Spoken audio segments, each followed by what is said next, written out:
Welcome back to Gloria Yimada, my amazing brothers and sisters. God bless every one of you. My old subscribers, I remember yet to all of you. My yet to join the family. Oh my God, I appreciate every one of you. Come on in. As you are joining the family, do not forget to subscribe to Jesus Christ.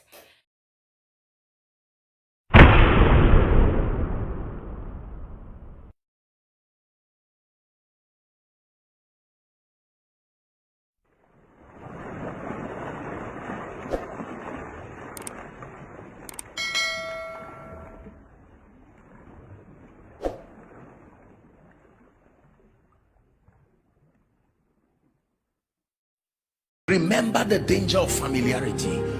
There are young people here now. You are doing well and you leave your parents. You see, some of these are old folks still doing what they were doing while they were young. Mama is still carrying wood in the village and the man is here giving donations to churches. I'm not against it, but make sure that in all your lifting you do not forget those who helped you. There are many people who do not take care of their families, but sometimes you come to us as men of God and you bless us with millions, whereas the family members are suffering. It ought not to be so. Are we together now? Yes, sir. There are homes that the moment you see special plates, you know visitors are coming. They kill chicken and it's the head and the legs that the children eat. You see them standing somewhere around the kitchen as beggars in their own homes, while visitors that will betray you tomorrow, they come and they have the choice meals. I'm planting in you a seed of honor. Beware of neglecting what is close to you. The greatest gifts in your lives are the ones around you. Your father, your mother, anything you cannot pay for is God's gift to you. Don't allow your children hate you because of how you dishonor them. They go out of the house and they are treated as kings. They return back home and they are treated as rubbish. Same thing with parents. There are many young people, parents remain in the office because their children, let me tell you, there is nobody who runs away from an atmosphere of honor. There are many men today who cannot go home. Christians, as soon as they enter their homes, dishonor speaks everywhere.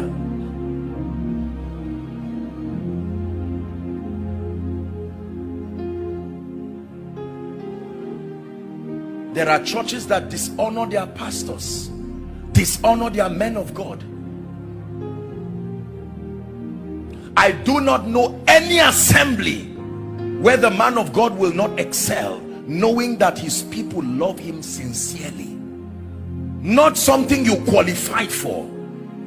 Apostle Goodheart, thank you for being my pastor. I love you.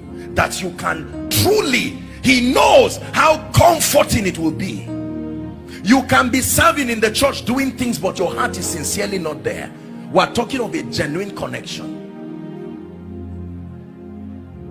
Let me therefore propose a few things to you as I attempt to round up. Number one, you must make a covenant with yourself and your life and your destiny, that for as long as you are planted in this assembly under God, make it a point of duty that you will stand and you will die with your pastor. Make it a point of duty that you will see to it that as he follows Christ, you are giving him the best of your support and everything. Extend that same mentality to your boss.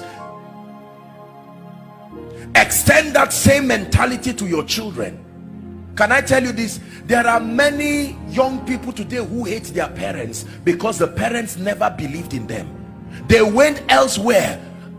Your father is not the person who gave birth to you. Your father is the person who believed in you enough to invest. Maybe this is a word that God is giving a few parents. Be careful the words you use on your children, the way you tear them down. Someday the sun will go down and the little boy today who is helpless will come to a position where you may be ashamed to lay claims. Everybody's destiny is divided into the morning stage, the afternoon stage, the evening stage and the night stage. It says, so then teach us to number our days, that we may apply our hearts unto wisdom. This is a key that has changed my life. I'm honored today to be part of the life. This is why I'm sent to the body of Christ. You do not know what joy it gives me. Do you know, aside from being a man of God, my greatest personal legacy as a human being is to be one who lived his life loving the Lord and sincerely being a shoulder for many people. Aside being a man of God. The meaning of my name is the way to love, and it's a very powerful name. I bless my parents 1,000 times for being that discerning to give me such a name. I sincerely love people. I don't use people. I don't try to, no. Return to the place of genuine honor. Return to the place of genuine honor. Honor to God. There are some of us, I know now, I want to say something in 1 minute and then we're done. There are many of us here who, even though we are a congregation, the truth is, I want to tell you an uncomfortable truth. From a sociological standpoint, from a spiritual standpoint, even though this is logic, and by extension whatever church listening and following and the body of Christ, I want to bring you to a sincere realization that you are not all the same. That is the honest truth. From a standpoint of sacrifice, from a standpoint of achievement, you are not all the same, and there must be a system. I'm not trying to teach stratification. Yes, we are all equal before God, but if that statement is not balanced, it will lead to a lot of dishonor.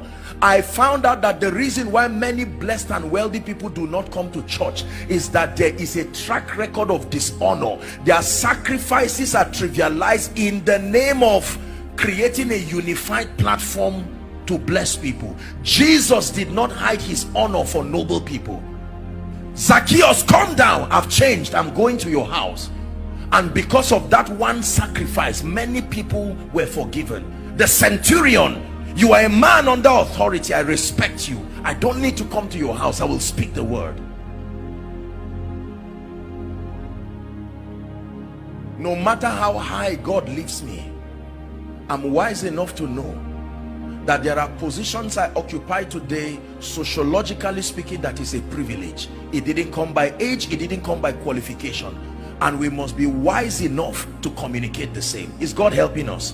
So there are many of us that God will bring us into places where from a physical standpoint we should not be there. Don't abuse that access.